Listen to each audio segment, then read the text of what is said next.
저도 책을 놓은 지가 꽤 오랜 시간이 됐는데 바보가 되어야 될 텐데 아직까지도 그 정신머리 그대로 살고 있기 때문에 그건 아닌 것 같다라는 생각을 합니다만,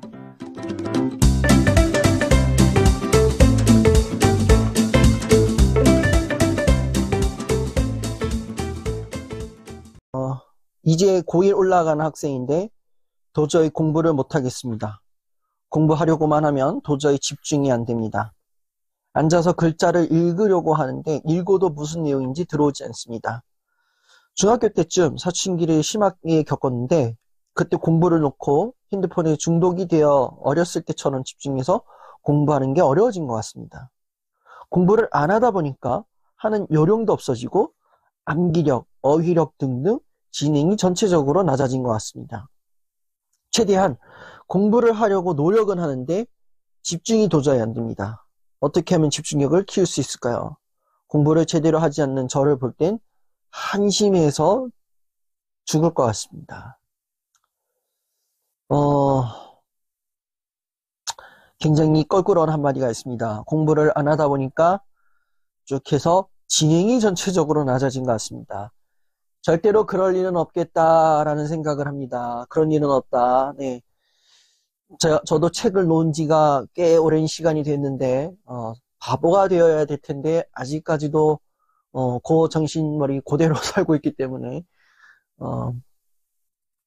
그건 아닌 것 같다라는 생각을 합니다만, 만약에 이 질문을 이제 뭐 학습 코칭, 뭐 입시 컨설턴트 뭐 이런 분들이 만약에 이 고민을 봤다 그러면은 아마도 이분들은 어디에 주목했을까 생각하면은 휴대폰에 중독이 되어 어렸을 때처럼 집중해서 공부하는 게 어려워진 것 같습니다. 이런 얘기 하나 주목했을 것 같아요. 어렸을 때부터 휴대폰에 휴대폰에 빠져 있는데 어떻게 공부를 와서 다시 할 수 있겠니? 이렇게 얘기하면서 막 휴대폰에 뭐 락을 걸어놔라. 휴대폰 그 담는 통이 있더라고요. 그 스마트폰 그 중독 예방한다는 그 통이 있어요. 그 통을 사라 뭐 이렇게 하거나 뭐 휴대폰에 뭐 잠금 장치를 뭐 단기해라 뭐 이런 얘기 했을 것 같은데, 또 하나 또 뭐 어디 봤을까 생각하면은 안 하다 보니까 하는 요령도 없어지고 암기력, 어휘력 등등이 낮아진 것 같습니다. 이런 얘기를 했어요. 그러니까 상대적으로 공부 요령이 없으니까 아무리 집중하려고 한들 뭐가 되겠냐. 공부는 집중력 싸움이 아니다. 요령 싸움이다. 뭐 이런 식으로 뭐 얘기를 했을 것 같아요. 그분들이 무슨 얘기를 하든지 간에 틀린 얘기는 아니에요. 틀린 얘기는 아닙니다. 다만 저는 이걸 조금 다르게 보자면, 저는 어디에 집중해서 봤냐면 공부를 하려고만 하면 도저히 집중이 안 된다라는 거예요. 집중이 안 되는 이유가 있을 거란 말이다 이거예요. 집중이 안 되는 이유가 있을 것 같다 이런 생각을 딱 드는데, 저도 교육학을 전공을 했습니다. 대학원을 교육학 석사고 또 나름 교육학 전공 과목을 들은 입장으로서 이제 학습 이론이 있는데, 학습 이론 중에서 몰입 이론이라는 게 있어요. 몰입 이론. 이 몰입 이론이라는 게 뭐냐면은 어떠한 학습 시너지를 효과를 낼 수 있는 것은 집중하는 게 아니라 몰입해야 학습의 효과가 일어난다. 몰입해야 학습의 효과가 일어나는데, 이 몰입을 이렇게 만들기 위해서는 몰입할 수 있는 환경이나 공간, 분위기가 조성돼야 되는 게 중요하다는 얘기를 하는 거야. 근데 이 몰입 이론에서 학습 공간 디자인을 어떻게 하고, 뭐, 어떻게 배치하고, 뭐, 이런 내용도 중요하지만, 하나 또 중요한 게 있다면은 학습자의 상태. 학습자의 컨디션도 이 몰입을 하는 데 있어서 중요한 요인이다. 이렇게 얘기를 하거든요. 근데 이분 같은 경우에는 이 몰입을 해치는 컨디션 같아요.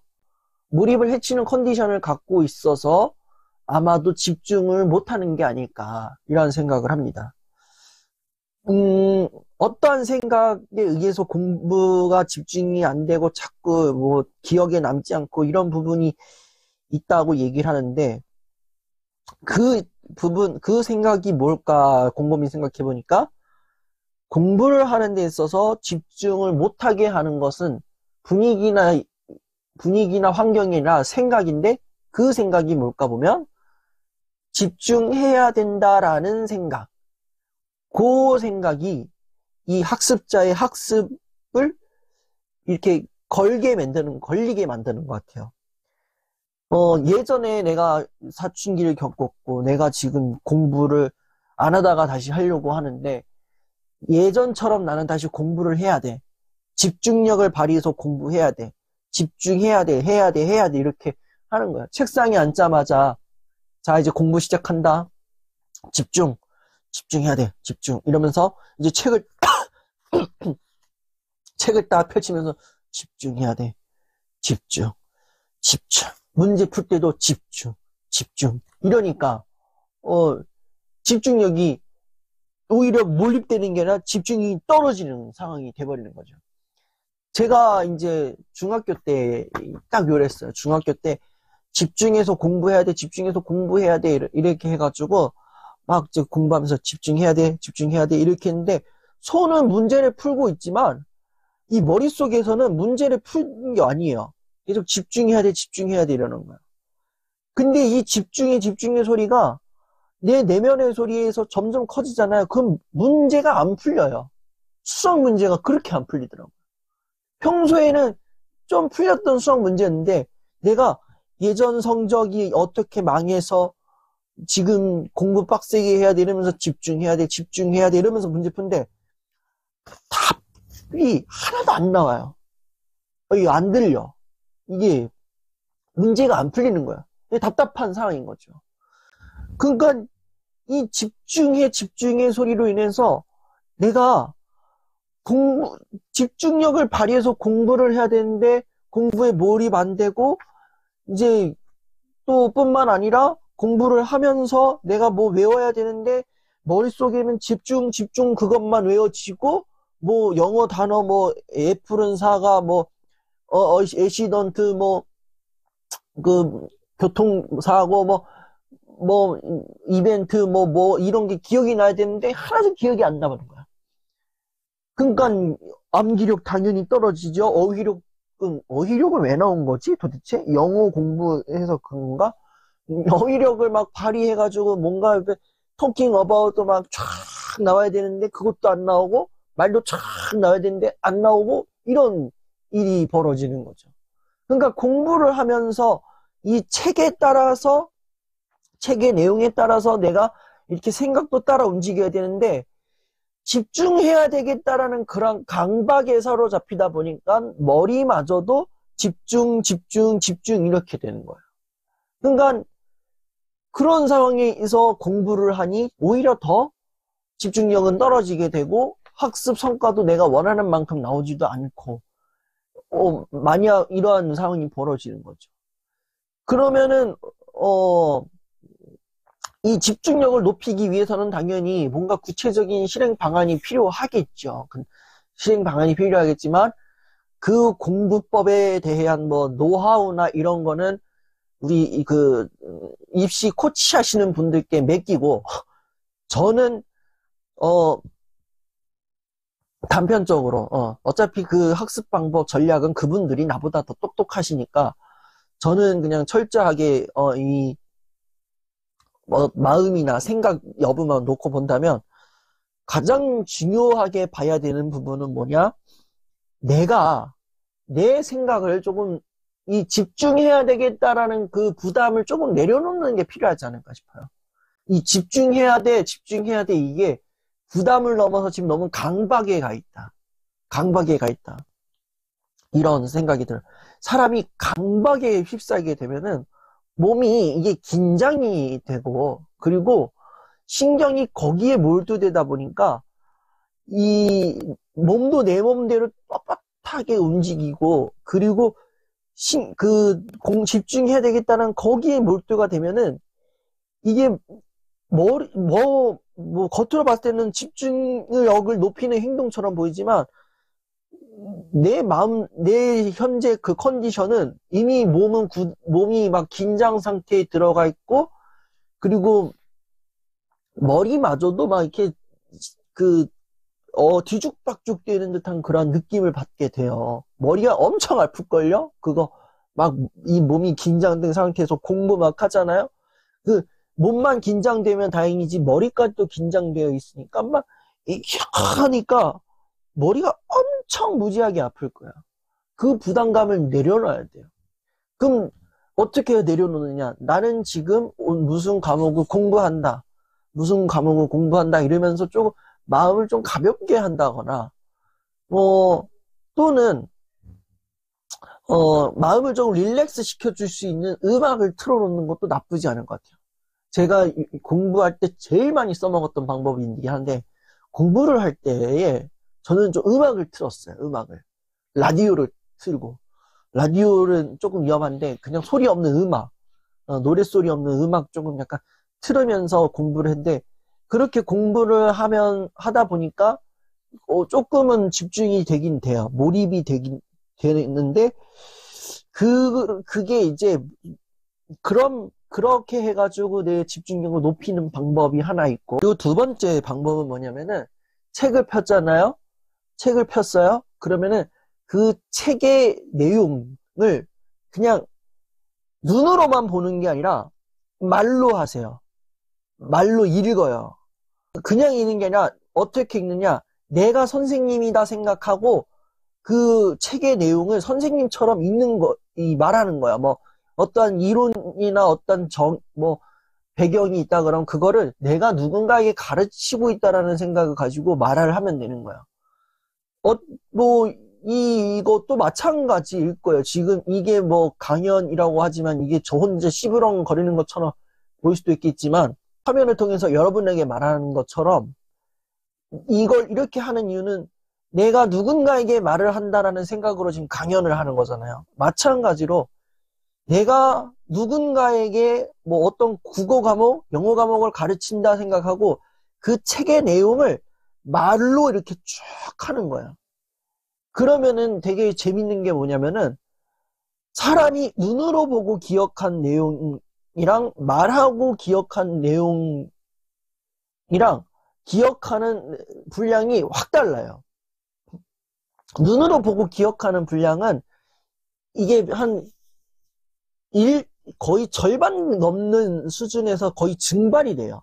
절반 넘는 수준 정도 다 내용을 잊어버리는데, 읽으면서 내가 외웠다 그러면은 거의 소멸되더라도 반의 반도 소멸되지 않을걸요? 완전 소멸은 아니지만 그래도 어느 정도 기억하는 그게 있어서, 어느 정도 기억하는 분량이 있다. 눈으로 보고 외운 분량이 50이라 그러면은, 남는 분량이 50이다 그러면은, 말하고 외운 거는 기억의 분량이 거의 한 60, 70 이 정도 되는 거죠. 그러니까 말을 하면서 읽는 게 굉장히 중요하더라고요. 저는 요새 제 책을 읽어도 뭐라 그래야 되냐, 책을 읽어도 그냥 읽지 않아요. 이 소리를 내서 이렇게 읽거나, 뉴스를 봐도 소리 내면서 읽으면서 이제 좀 삼각정이 막 이런 거 하고 그런 식으로 하거든요. 그래서 공부를 하는 거는 저는 솔직히 이렇게 생각해요. 공부는 집중력의 싸움은 아닌 것 같아요. 공부는 집중력의 싸움은 아니에요. 그럼 혹자는 어떤 분은 이제 집중력의 싸움은 아니다, 이제 요령의 싸움이다 이렇게 얘기했는데, 저는 몰입의 싸움인 것 같아요. 몰입의 싸움. 얼마만큼 내가 몰입하고 있느냐, 얼마만큼 내가 몰입을 하고 있느냐. 많이 집중력이 떨어지는 사람이 있다고 할지라도 내가 거기에 너무 막 이렇게 빠져 있다, 몰입되어 있다 그러면은 정말 큰 시너지를 발휘하거든요. 그 집중력은 부차적인 문제라고 봐요. 얼마나 몰입을 하고 있느냐 안 하느냐, 저는 그 생각이 그러한 주의라서 그런지 모르겠는데, 하여튼 집중력의 문제라기보다는 몰입력의 차이다. 얼마나 내가 몰입을 하고 있느냐 없느냐. 근데 그 몰입을 내가 저해하고 있다 그러면은 내가 덜 떨어진 놈이 아니라 지금 나의 몰입을 방해하는 어떠한 게 있을 거다라는 거야. 그게 내 생각일 수도 있고 내 몸의 컨디션일 수도 있는 거고 아니면 내가 뭐 하다 못한 일이 있을 수도 있는 거고 그런 부분에 있어서 내가 몰입을 완전히 방해당하는 경우도 있다라는 거죠. 이 몰입에 방해하는 요소들이 있다 그러면은 그것들을 빨리빨리 처분시켜야 된다. 오히려 이런 생각 들었어. 막 집중력 떨어져. 안 돼. 공부해. 이러면서 계속 더 공부하다 보면은 오히려 내가 몸은 책상에 앉아있다 할지라도 내 공부하는 자세 폼도 되게 막 삐그덕 거리는 것처럼 막 몸이 굳어 있고 막 긴장되고 더 오히려 뭐 설령 책상에 앉아있다 하더라도 학습 효과는 거의 최악을 달리지 않을까. 큰 학습 효과를 거둘 순 없을 거다. 이렇게 생각이 듭니다. 그래서 빨리 저는 공부할 때의 부담감은 그냥 내려놔라. 집중해야 된다라는 부담감 내려놔라. 꼭 예전처럼 다시 공부 잘해야 된다라는 부담감 내려놔라. 편안하게 마음 먹고 그냥 음악 쫙 틀면서 공부해라. 이렇게 말씀을 드리고 싶어요. 이렇게 얘기하는 게 도움이 될지 안 될지 모르겠습니다만 하여튼 그렇게 해서 정말 좋은 학습을 거둬냈으면 좋겠습니다. 나뿐만 아니라 아들, 손자, 며느리 다 불러 모으세요. 아니면 정말 내 주변에 힘든 친구가 있다. 걔만 보내지 말고 걔 멱살 잡아가지고 같이 오세요. 저만의 빛 비춘다가 아니라 저와 여러분이 함께 빛을 비추는 그러한 빛 비추다 강연이 되었으면 좋겠습니다. 그래서 정말 언젠가는 모르겠지만 정말 빠른 시간 안에 저와 함께 이야기 나누고 또 하는 그런 빛 비추다 강연이 되기를 바랍니다.